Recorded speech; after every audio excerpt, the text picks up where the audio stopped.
So what is it about your relationships that you're not acknowledging that needs to be acknowledged so that you can release it, so that you can clear the stagnation? The opposition to the North Node in Pisces is quite simply saying, have faith that if you bring this up, it's going to eliminate what needs to be eliminated. Well, if I bring this up, then it might eliminate the relationship in totality. I don't want to do that. Okay, well, then you don't have faith, maybe? Or maybe that's a good thing? I don't know.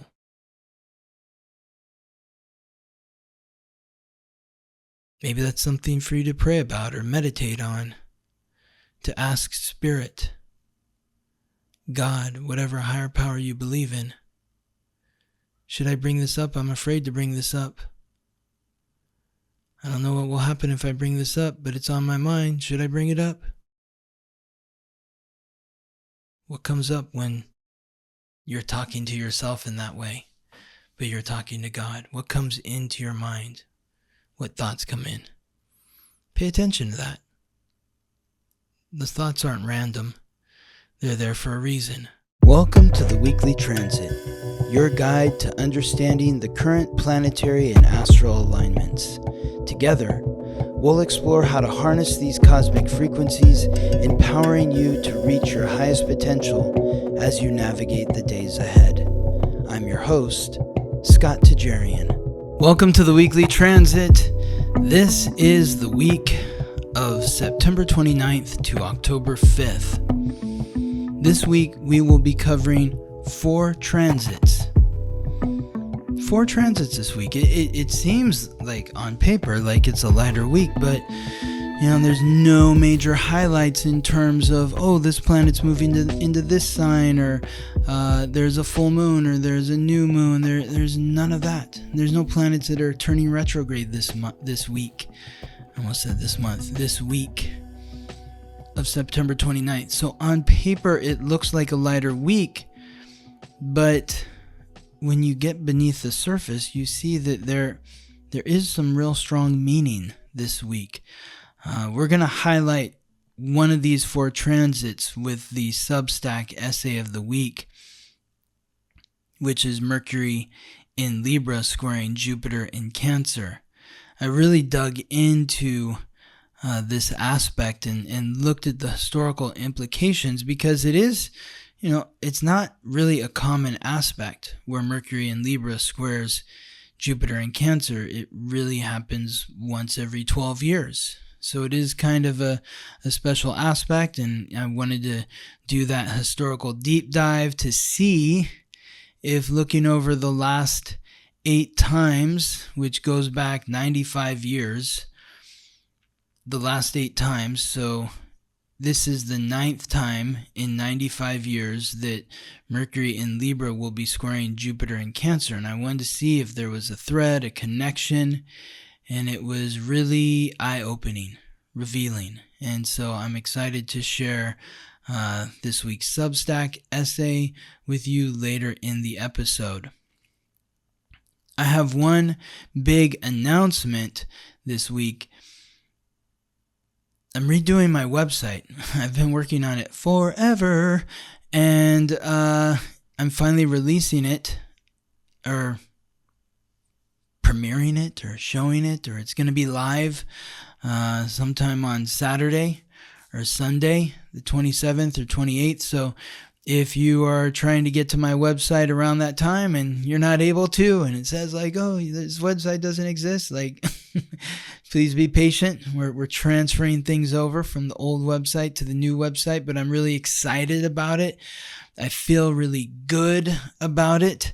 I feel empowered by it, and I hope you like it as well. I hope it's easy for you to navigate and to schedule readings and classes, and this is part of the shift that's occurring with me with the new class structure. I'm also going to be offering readings that are just recordings of just me talking. So like if you don't have time or have interest to meet with me one-on-one in a live reading, I'm going to be just doing pre-recorded readings. I think some people they're like, I'm nervous about meeting, and I'd rather just kind of be off on my own. And if that's you, then you'll have my voice talking to you from a position of love and respect and appreciation for who you are and reaching out to me. I know that it can be quite daunting when you're getting your chart read or when you're finding out about transits in any manner. I kind of look at myself as like a doctor, or a dentist, or somebody that it's like I get nervous when I see those people. It's like they hold a lot of power, and you're like, oh, what are they going to say to me? Well, just know that when you connect with me for a reading, I'm coming from a place of love and empowerment. I never want to be critical or degrading to you in any way. You are a gift. You are a miracle. You are a divine creation of God or whatever higher power you believe in.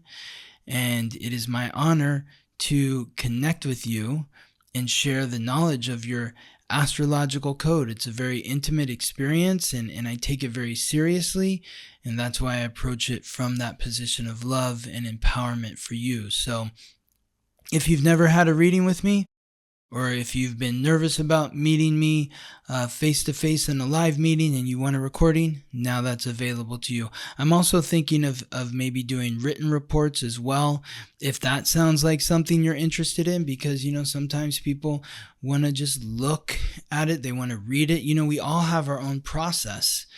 Some like the face-to-face live interaction. Some just want to hear what I have to say. Others, maybe they just want to read it.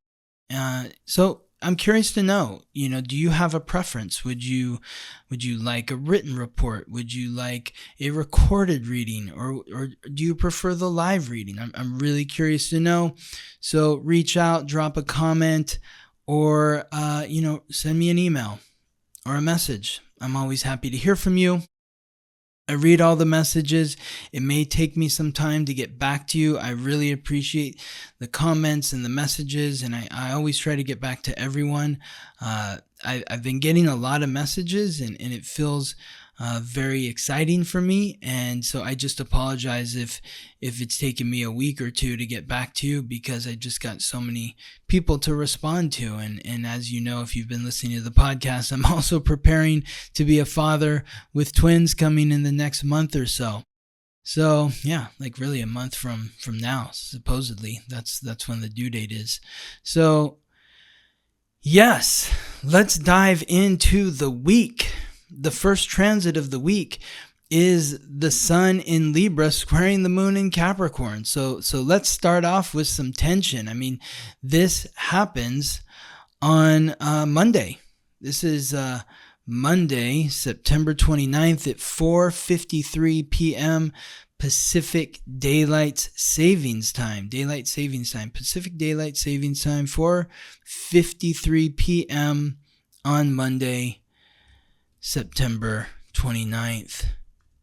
So when you look up in the sky, if you're feeling tension in your life, or if you see tension happening around you, look up at the sky and you see that half moon, okay, that's why people are freaking out right now.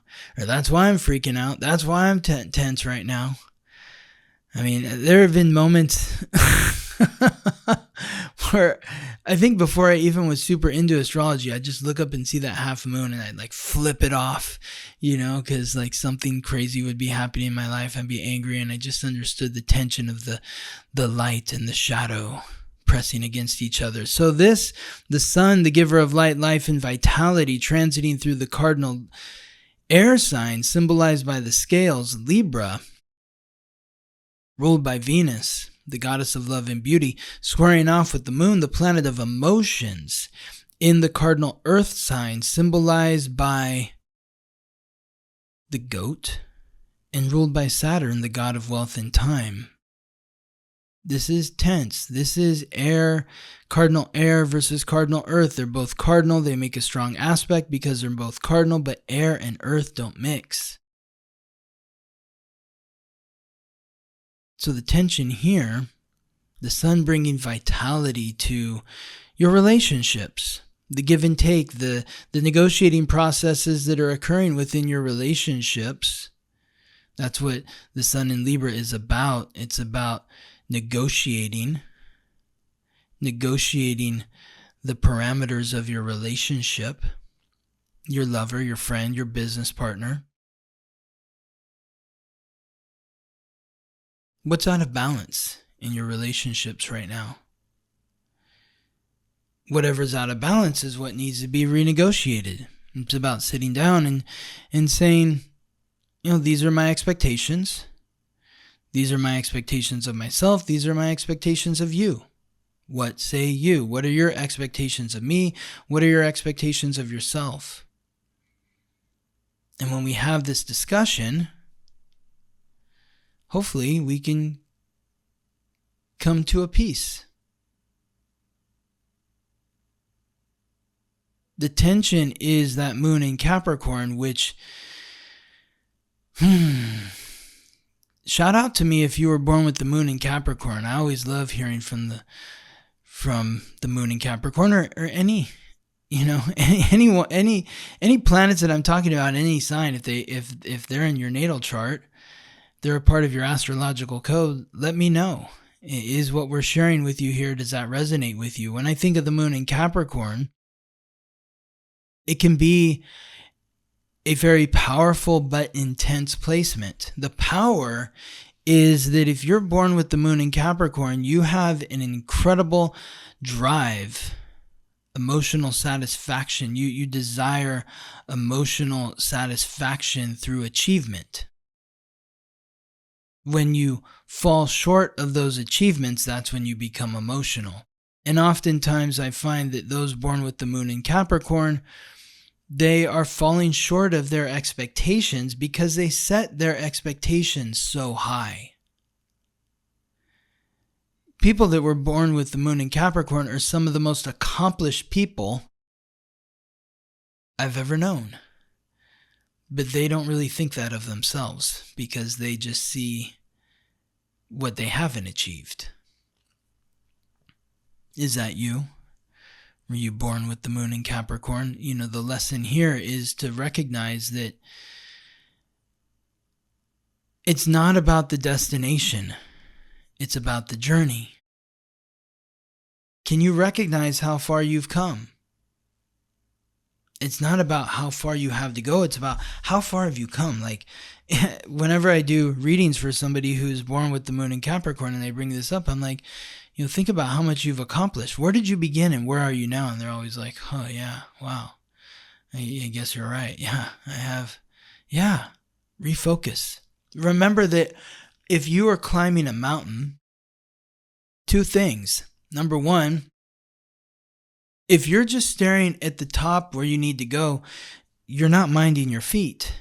And if you're not aware where your feet are, then you might fall off the ledge. You trip over a rock. So you have to know where your feet are, which means you have to be present in the here and now. The other thing is if you're looking up and you're just staring at the top where you want to go, then you're missing the view around you. I really love hiking. It's fun. But I'm always mindful to stop along the way because, yes, typically the view on the top is like, wow, but there's so many other amazing views along the way.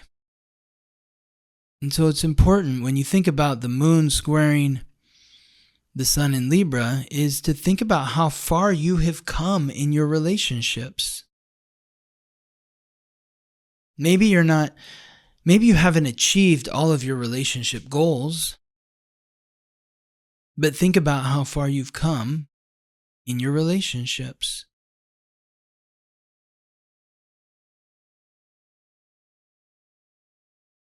Really acknowledge what you've achieved. This might be a time to reach out to a friend, a lover, a business partner, and just say, and acknowledge what you've accomplished. Let them know how grateful you are for the support that they have given you in the achievements of your relationship. That can help ease the tension here. The tension is eased by acknowledging how the person that you've been on a journey with to achieve whatever you set out to achieve has supported you in getting to where you are. That little bit of acknowledgement is maybe the encouragement that your lover, your friend, your business partner needs to give a little more, rather than just demanding more. When you encourage them and let them know that you recognize how they have been working to elevate not just themselves, but you and their relationship with you. That positive encouragement might be just what they need to give a little more, push a little harder, climb when they're already exhausted. So how can you encourage your lover, your friend, your business partner? Think about how you would want to be encouraged, or, maybe you should know what encouragement means to them. Something important to think about here, and it's really, even though there's tension with this half moon, it's really a nice way to start the week. Because it brings everything to the surface that needs to be acknowledged and addressed as we continue through the week. And so the second transit of the week is Mercury in Libra, squaring Jupiter in Cancer. This is the highlight of the week, and we will share more about this aspect at the end of the episode with the Substack essay. But Mercury is the messenger of the gods, guide of souls to the underworld, the planet of consciousness, communication, coordination, the god of merchants and thieves, transiting through Libra along with the sun, leading the sun through Libra, forming a square with Jupiter, the god of thunder, lord of justice, the planet of luck and expansion, transiting through the cardinal water sign, symbolized by the crab, that goofy sideways walking creature with a hard outer shell and a soft inner core that lives by the beach and is very determined to get to where it needs to go in order to continue its family lineage. Cancer is ruled by the moon, the planet of emotions. This aspect between Mercury in Libra and Jupiter in Cancer lasts from Tuesday to Thursday, September 30th to October 2nd, with the exact square happening on Wednesday, October 1st, Woden's Day. Woden is the Old Norse god known as Mercury in the Roman myths. Macario, Miraculous, the day of Mercury. So the tension here between Mercury and Jupiter, Mercury is bringing that sense of diplomacy in the way that we communicate. It's helping us become a little more fair-minded, a little more graceful and charming in the way that we connect with others, share ideas and thoughts.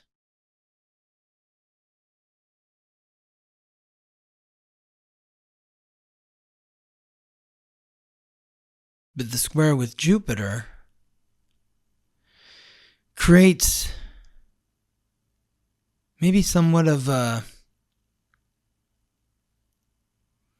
dysregulation, because Jupiter is expanding our connection with our past, our roots, our upbringing, our childhood, the ones who raised and nurtured us, our ancestors, our bloodline. The expansion of our bloodline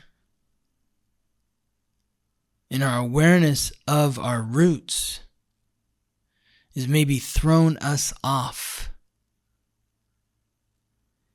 in terms of finding the true diplomacy that we desire within our relationships. Maybe we're leaning a little too heavily on protecting our sense of belonging, our ancestry, our connection to our roots. But what we want to find here is the balance between protecting what is ours and being fair with those that we're connecting to. That it's not just about us, just as it's not all about them. That we can find the balance between protecting what has been passed down to me, while at the same time recognizing that those that I am connecting with and in relationship with have their own ancestral patterns, gifts and challenges, whatever it is they want to preserve. And if there's something that I want to preserve that is in conflict with what somebody I am in relationship with and what they want to preserve, then that is where the discussion needs to be had.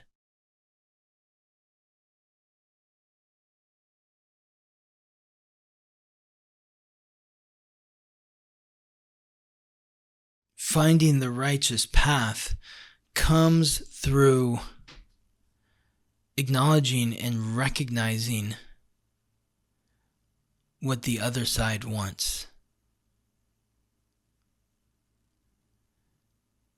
While at the same time, not conceding your side, not allowing your side to be threatened. But maybe I'm just being idealistic, but I really think that,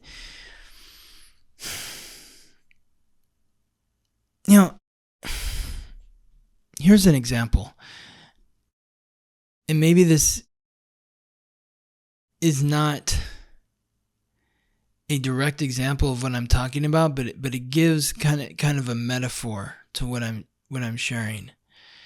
Like Gabriella was trying to sell something on Facebook Marketplace, and she was very clear that she was not negotiating the price, that the price was $300 and that was the best price. So don't contact me unless you're willing to pay $300, because to Gabriella that felt fair. Somebody responded and just wrote $250 ? And she's just like, she's like, I'm not even going to dignify that with the response. But it's kind of like a reflective of the world that we live in. Gabriella is like, if I put $350, they would have said $300. If I put $250, they'd say $200. If I put $200, they'd say $150. This Mercury in Libra squaring Jupiter in Cancer is about respect. It's about self-respect, and it's about respect of others. And for some reason in this world, there seems to be like a push where everybody's trying to just get a little bit extra from someone else, and we can't trust each other because of that. What we need is trust, and in order for there to be trust, we have to be sure that you're not trying to screw me and I'm not trying to screw you.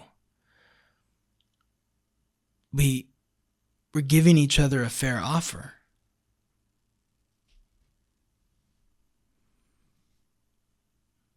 Are you giving the people in your life a fair offer, and are they giving a fair offer to you?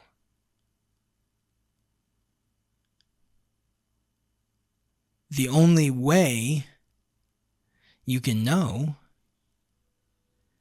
is if you have the discussion and it's agreed upon. So that's what this aspect of Mercury in Libra squaring Jupiter in Cancer is attempting to do. To hopefully bring about a fair offer where you and the other side both feel like you're protected through the exchange. The third transit of the week also involves Mercury in Libra, forming an opposition to Chiron retrograde in Aries. Chiron is the wound and the ancient wisdom which is unlocked through healing the wound, transiting retrograde through the cardinal fire sign symbolized by the ram and ruled by Mars, the god of war, Aries. This aspect between Mercury and Chiron lasts from Thursday to Saturday, October 2nd to the 4th, with the exact opposition occurring on Friday, October 3rd. This is bringing to light to our conscious awareness our insecurities and fears.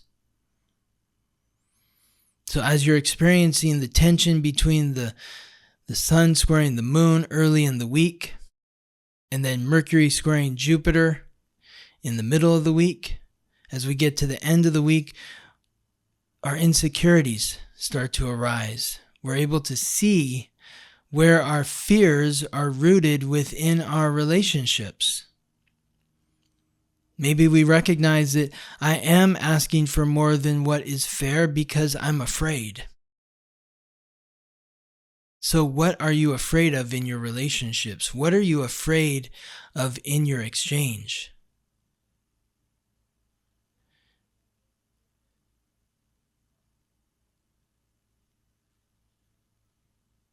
In what ways are you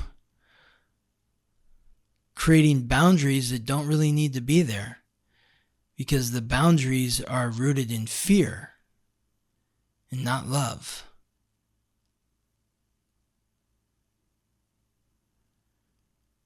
Hopefully, with Mercury in Libra opposing Chiron retrograde in Aries, we are going to become more consciously aware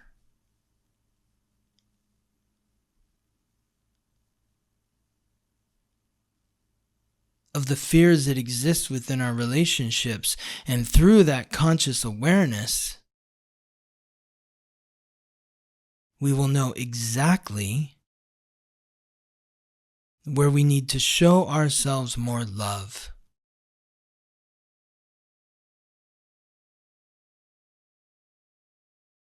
With Mercury in Libra squaring Jupiter in Cancer, that's helping us reflect upon the past of our relationships. So Mercury's aspect with Jupiter in Cancer, coupled with Mercury's aspect with Chiron in Aries, is helping us reflect upon our past so that we can get to the root of where these fears stem from. Where do these fears stem from? Childhood experience? An ancestral trauma? Wherever the fear stems from is where you need to direct more love. It's much easier said than done.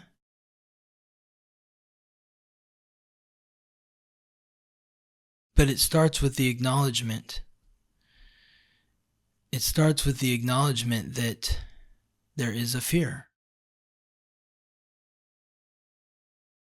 That I'm asking for more than I should be asking for because I'm afraid, and I'm afraid because fill in the blank.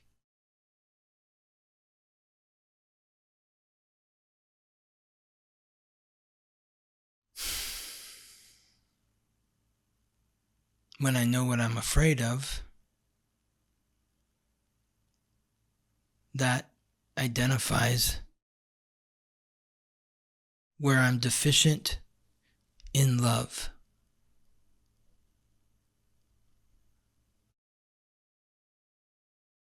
And that brings us to the final transit of the week. Venus, the goddess of love and beauty, the planet of relationships, transiting through Virgo, forming a sextile, forming an opposition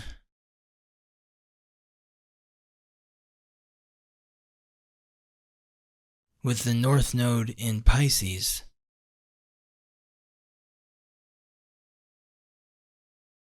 I wrote that wrong in my notes. I love when I catch things live or while I'm recording on the podcast.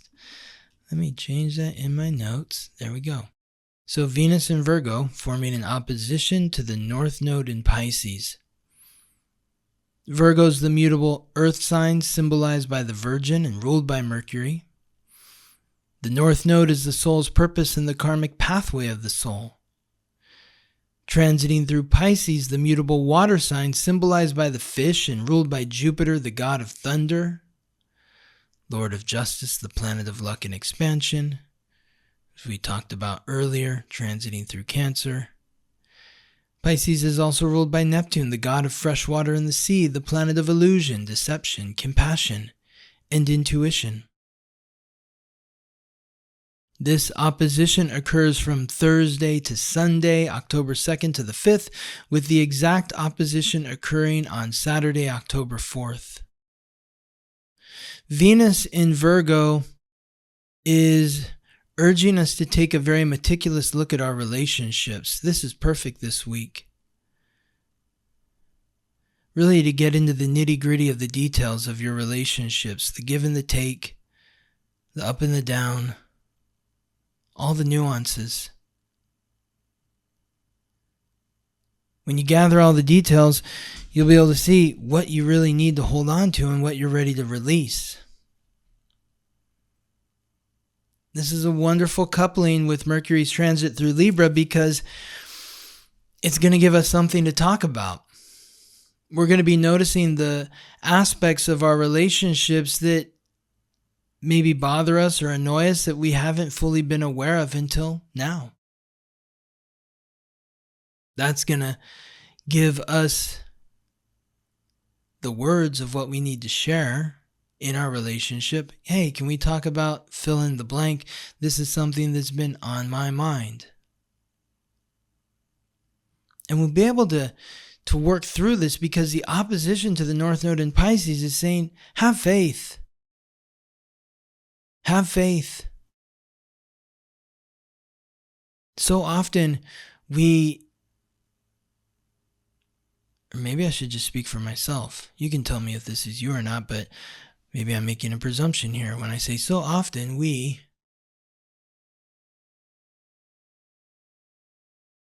it's my experience that in my relationships or in the relationships of people that I've been in relationship with, whether a lover, a friend, or a business partner, oftentimes there are issues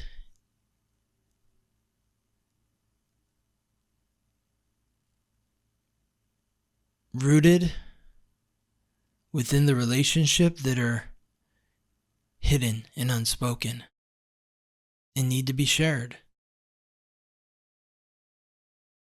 I'm guilty of it.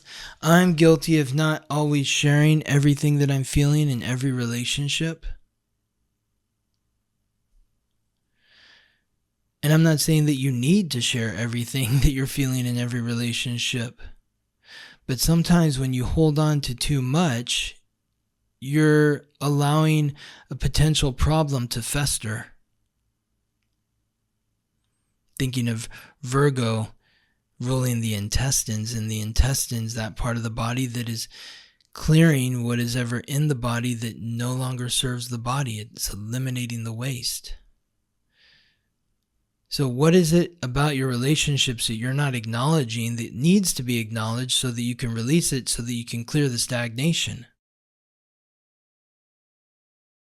The opposition to the North Node in Pisces is quite simply saying, have faith.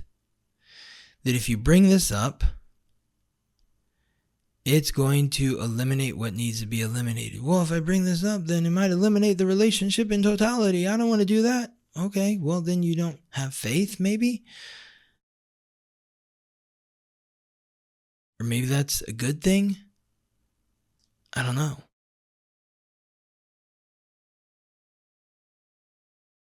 Maybe that's something for you to pray about or meditate on. To ask Spirit, God, whatever higher power you believe in. Should I bring this up? I'm afraid to bring this up. I don't know what will happen if I bring this up, but it's on my mind. Should I bring it up? What comes up when you're talking to yourself in that way, but you're talking to God? What comes into your mind? What thoughts come in? Pay attention to that. The thoughts aren't random. They're there for a reason.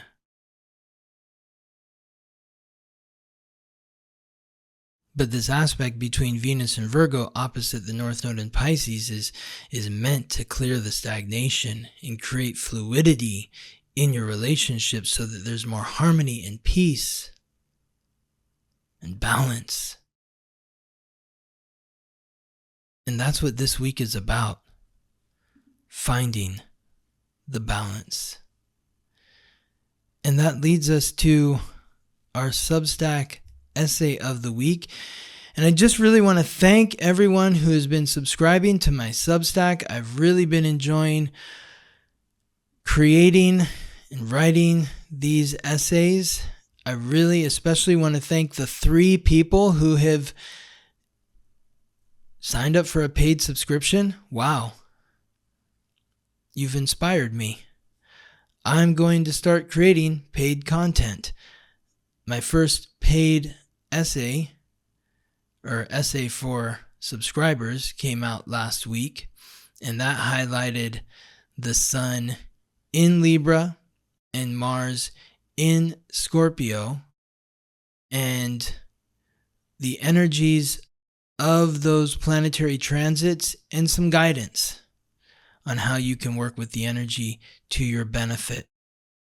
That's how I'm going to kind of play with the free content versus subscriber content. The free content is going to be these historical pieces, which I've been reading on the podcast, where we're talking about a transit and what that means historically in reflection to what we're experiencing right now and how to work with the energy.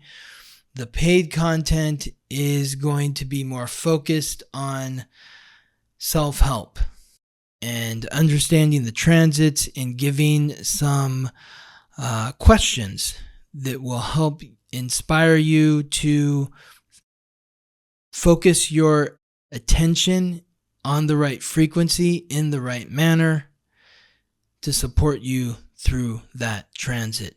I did do an example of that last week, or it was last weekend. It was right before the solar eclipse, and I got some positive feedback on that one. So somebody purchased a year subscription to my Substack after reading that. So I was like, okay, yeah, I'm doing this now. So I hope you enjoy it, and I thank you for your support, and let's get into it. Mercury in Libra, square Jupiter in Cancer. A century of echoes. When the messenger of balance meets the Lord of ancestral justice. When Mercury, the messenger of the gods, finds himself in Libra, the cardinal air sign of balance, justice, and diplomacy, his words are measured, his arguments weighed, his treaties drafted with precision.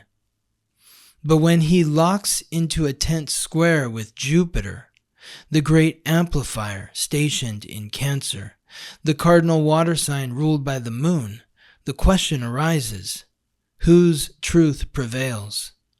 The universal law, or the ancestral imperative to protect what our bloodline has built?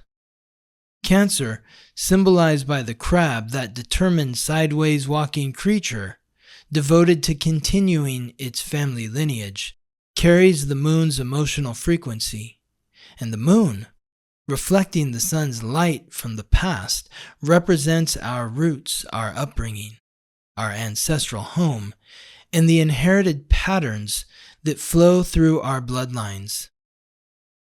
When Jupiter expands this lunar energy, it amplifies not just immediate family protection, but the deep drive to preserve and extend our ancestral legacy. Everything our forebears built, nurtured, and passed down through generations. This square is not abstract. Each time it has returned, the world has stood at a crossroads where universal principles and diplomatic balance, Mercury in Libra, have collided with the urgent drive to protect ancestral inheritance and bloodline continuity, Jupiter in Cancer. And each time, history has tipped on that axis. The pattern unfolds with astronomical precision. On October 1st, 2025, Mercury in Libra squares Jupiter in Cancer. In this essay, we will look at the 8 previous times this aspect has occurred. October 23rd, 1930, September 17th, 1942, September 25th, 1954, September 25th, 1965, October 7th, 1977, September 1st, 1981, September 8th, 2001, September 19th, 2013.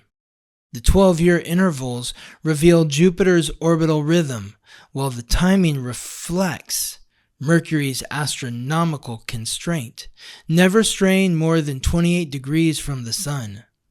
When Mercury transits Libra, this aspect can manifest as the Sun moves from late Virgo through Libra into early Scorpio, explaining why these squares occur in both September and October.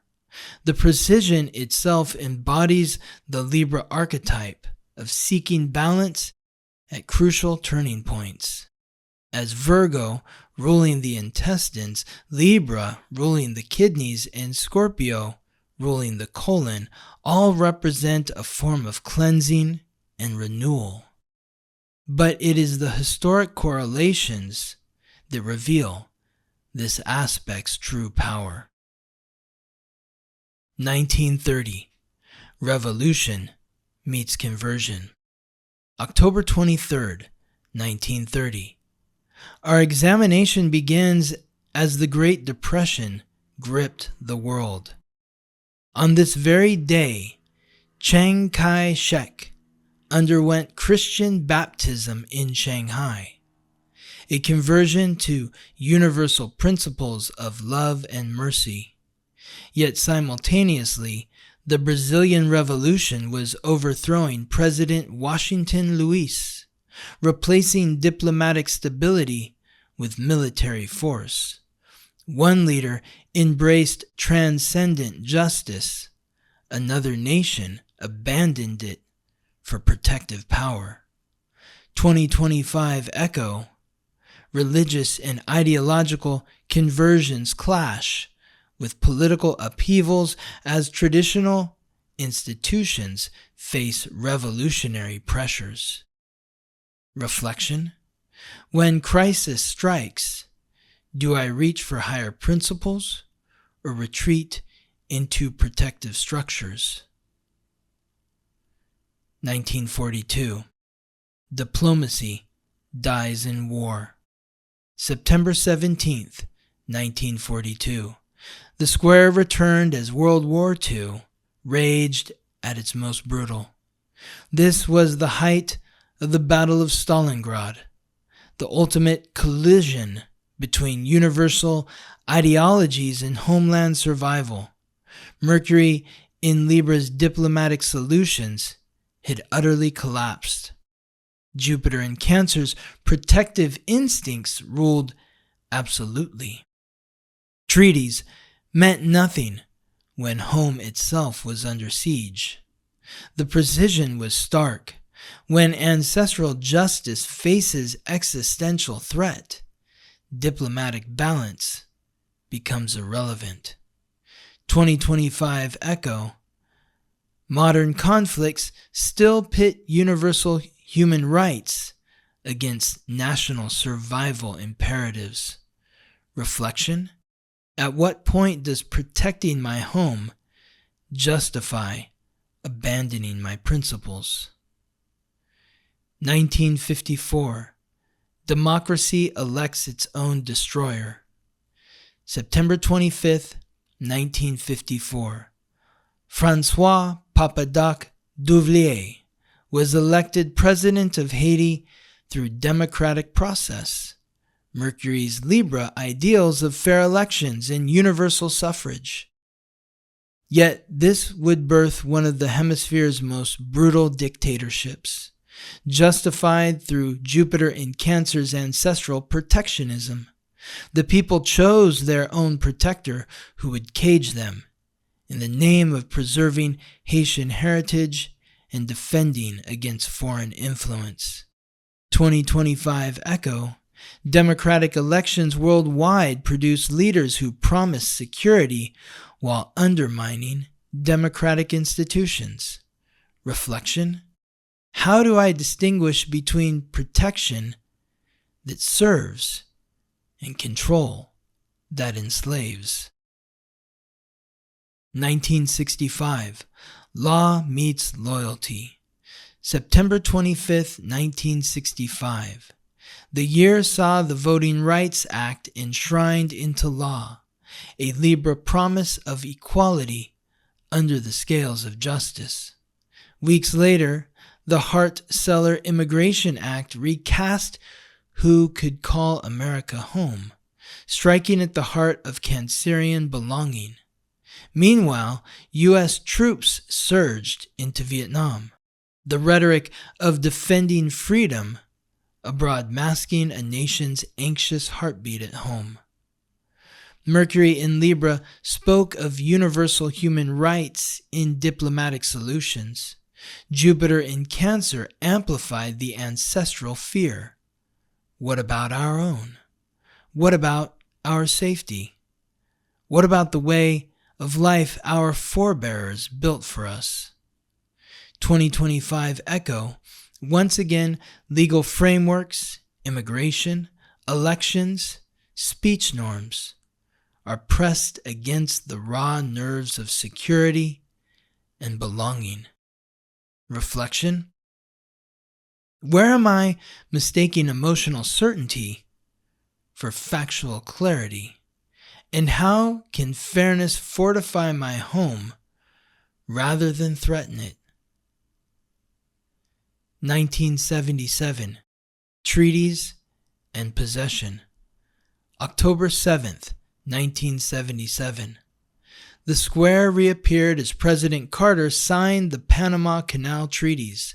They promised neutrality and fairness, yet many Americans recoiled, unwilling to release a symbol of national control. Inflation and energy crisis sharpened the sense of vulnerability. The treaties passed, but at great political cost. The lesson? Sometimes justice requires letting go of what feels safe, even when it feels like loss. 2025 Echo, resource security, energy grids, shipping lanes, supply chains, again, wrestle with global cooperation. Reflection: what agreements or compromises actually secure my household long term, even if they feel like surrender in the moment? 1989. Borders open, hearts race. September 1st, 1989. The Iron Curtain cracked. Hungary cut its barbed wire. East Germans streamed west. Poland formed the first non-communist government in the bloc. By November, the Berlin Wall fell. Millions celebrated liberation, yet others trembled at disillusion. If borders vanish, where is home? 2025 Echo, migration, borders and alliances, NATO, EU, beyond. are again under renegotiation. Reflection: where is a controlled opening wiser than a brittle wall? How can rules honor both freedom and the need to care for the home? 2001. Air meets Homeland. September 8th, 2001. The precision turned haunting.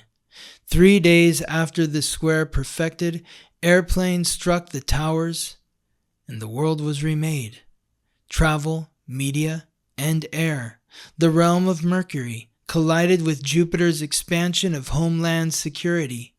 Surveillance and war powers grew overnight, reshaping the balance between liberty and safety.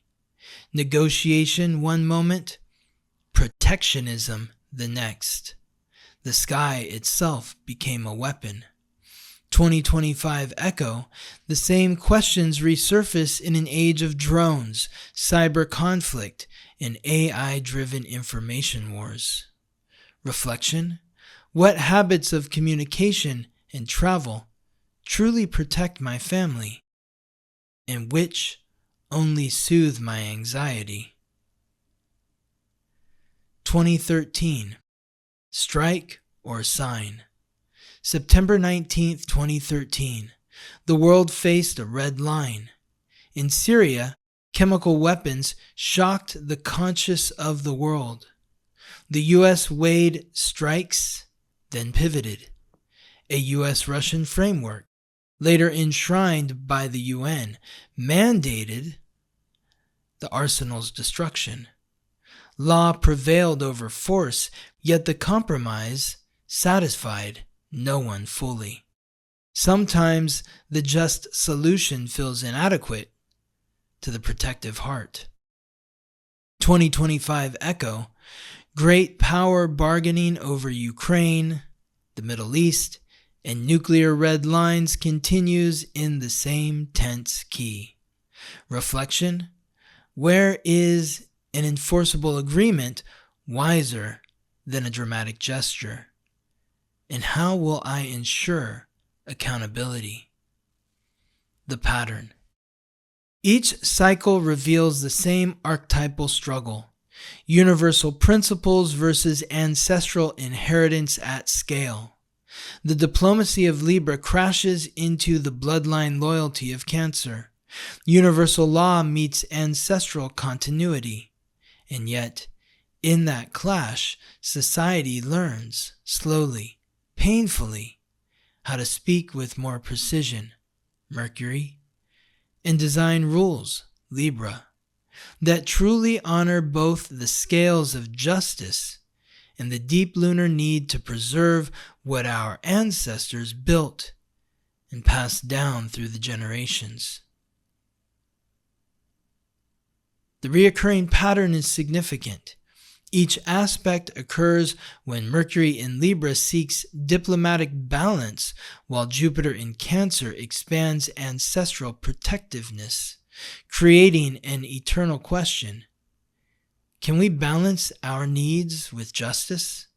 Can we protect what we love without destroying what we claim to defend? October 1st, 2025 is our next turn of the wheel. The question isn't whether history will repeat. It already has, again and again. The question is, will we recognize the pattern, and this time speak with the clarity that both justice and belonging deserve? The integration. This square teaches that true security cannot be built on injustice, just as true justice cannot ignore the human need to protect ancestral inheritance. Mercury in Libra without Cancer's grounding becomes abstract idealism disconnected from bloodline reality. Jupiter in Cancer without Libra's balance becomes ancestral paranoia that sees threats to heritage everywhere.